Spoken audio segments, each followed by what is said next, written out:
दोस्तों, जिद्दू कृष्णमूर्ति से सवाल पूछा किसी श्रोतागण ने कि हमारा मन केवल ज्ञात को जानता है, तब हमारे भीतर वह क्या है जो अज्ञात यथार्थ ईश्वर के खोज की तरफ हमें प्रेरित करता है।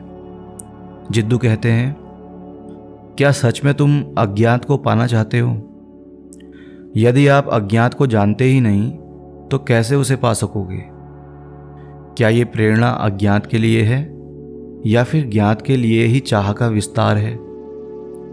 जीवन के अनुभव से पता चलता है कि जीवन में कई सारी चीज़ें मिली, पर वो भी पूरी खुशी, पूरी संतुष्टि नहीं दे पाई। तो अब मन कुछ और चाह रहा है जो मुझे और अधिक आनंद और अधिक खुशी दे। तो ये खोज केवल ज्ञात का ज्ञात की तरफ ही है।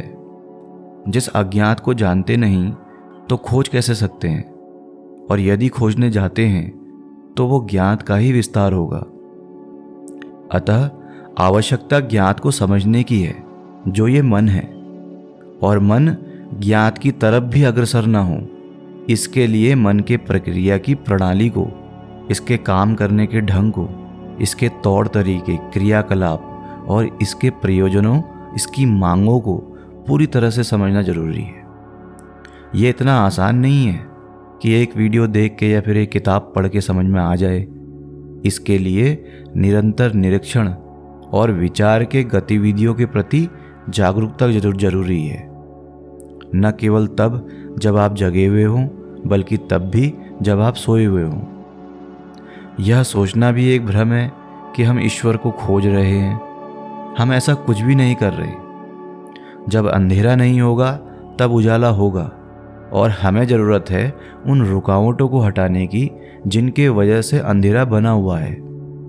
तो ये सोचना कि वह क्या है जो हमें ईश्वर की तरफ प्रेरित कर रहा है, इसके बजाय हमें इन सारे कौतूहल और मन के उथल पुथल पर ध्यान देना जरूरी है। इस झील में जो अनंत तरंगें उठ रही हैं, इस तालाब में जो अनंत तरंगें उठ रही हैं, उनका रुकना जरूरी है, थमना जरूरी है।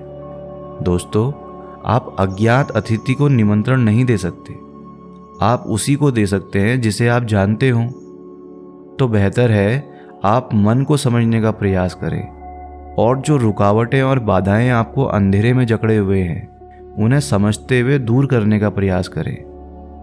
जब मन पूर्ण शांति में पूरी तरह से खामोश होता है तो अज्ञात अस्तित्व में आता है। इसे खोजना नहीं पड़ता। दोस्तों, ईश्वर के संबंध में जिद्दू कहते हैं, सवाल पूछना बहुत आसान है कि ईश्वर क्या है, पर उस सत्य की अनुभूति करना बहुत बुद्धि, गहन संवाद और खोज की अपेक्षा रखता है, खोज की उम्मीद रखता है। सबसे पहला प्रश्न है कि आप मानने वाले हैं या जानने वाले? आप सीधे सीधे मान लेते हैं, जैसे आपसे जिसने बोला आपने मान लिया, या फिर आप प्रयास करते हैं कि हाँ मैं जानने की कोशिश करता हूँ वो क्या है।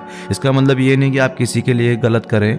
अगर आप जानने की कोशिश कर रहे हैं तो ये नहीं कि आप अपना हृदय बिल्कुल अलग सा कठोर बना दें, मगर जानने की कोशिश कर रहे हैं केवल। इससे क्या फ़र्क पड़ता है वो कौन है? सत्य का पता लगाने के लिए आपको उसे कभी स्वीकार नहीं करना चाहिए। जो किताबें, टीचर या और लोग कहते हैं, इनसे कभी प्रभावित नहीं होना चाहिए। अगर आप इनसे प्रभावित हैं तो आपको वही पता चलेगा जो वो चाहते हैं कि आपको पता चले। सभी पवित्र पुस्तकें ईश्वर का वर्णन करती हैं, पर वो वर्णन तो ईश्वर नहीं है ना, और ईश्वर शब्द भी ईश्वर नहीं है। बहुत गहरी चीज़ें हैं दोस्तों। अनुभूति करने में और सवाल का जवाब देने में, कहीं पे लिखा हुआ पढ़ने में, ईश्वर को ईश्वर मान लेने में जमीन आसमान का फ़र्क है दोस्तों।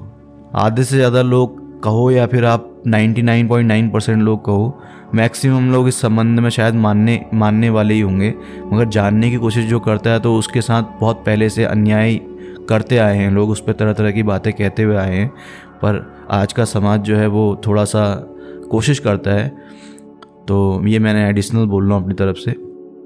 आपको यह भी मालूम होना चाहिए कि आपका मन जो भी चाहता है उसकी इमेज क्रिएट कर सकता है।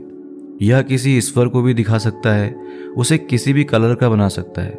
आप अपने ईश्वर को खुद से क्रिएट कर सकते हैं अपने मन के अंदर, क्योंकि जो मन सोचता है वो बना भी देता है। जिस दिन भर में आपने जो चीज़ें देखी होंगी, कभी कभी रात को सपने में भी वो चीज़ आ जाती हैं। अब ये कहना कि यार सपने में आ गई तो वही सच है, तो हो सकता है बहुत सारे प्रभाव पड़े हों बाहर के और अपने अंदर से भी, तो उनकी वजह से कुछ चीज़ें क्रिएट हो सकती हैं। बट ये मानना कि वही सच है, ये चीज़ नहीं है। तो आपको उसके इस मन के छलावे में नहीं आना है, बल्कि इस मन की सारी क्रियाओं और गतिविधियों को समझने का प्रयास करना है। आपका मन पूरी तरह से स्वतंत्र होना चाहिए, तभी आप सत्य का पता लगा सकते हैं, न कि किसी अंधविश्वास को स्वीकार करके या फिर किसी पवित्र पुस्तक को पढ़ के या किसी गुरु के पीछे जाके। जब आपका मन पूरी तरह स्वतंत्र होगा, बाहर से पड़ने वाले प्रभाव और भीतर के सारे इच्छाओं और आकांक्षाओं से पूरी तरह मुक्त होगा, जब यह पूरी तरह स्पष्ट होगा, तब संभव है कि ईश्वर का पता चल सके। तो आशा करता हूँ दोस्तों ये वीडियो आपको अच्छा लगा होगा। अगर अच्छा लगा तो आप लाइक, शेयर, सब्सक्राइब कर सकते हैं। Thank you.